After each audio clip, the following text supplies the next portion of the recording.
محمد فیاض صاحب نے پوچھا ہے کہ تہجد کی نماز کا وقت کب شروع ہوتا ہے اور کب ختم ہوتا ہے؟ تہجد یہ رات کی نماز ہے اور اس کا سب سے افضل وقت رات کا سے پہر ہے۔ البتہ اصولی اعتبار سے اگر دیکھیں تو عشاء کے بعد سے طلوع فجر تک، یعنی فجر کی اذان ہونے تک کے بیچ میں ایک آدمی یہ نماز ادا کر سکتا ہے۔ البتہ جیسا کہ ہم نے اشارہ کیا کہ افضل وقت یہ ہے کہ رات کے سے پہر میں اس کی ادائیگی ہو، لیکن عشاء کے بعد سے کسی بھی وقت ایک آدمی یہ نماز ادا کرتا ہے تو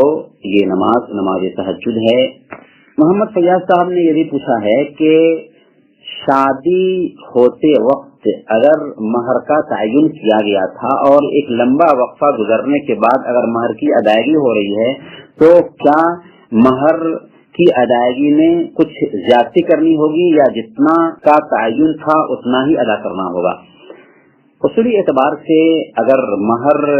طے کر دیا گیا ہے تو اسی وقت اس کی ادائیگی ہو جانی چاہیے، لیکن اگر کسی نے تاخیر کیا تو یہ حق تھا جس کی ادائیگی میں اس نے ٹال مٹول کیا ہے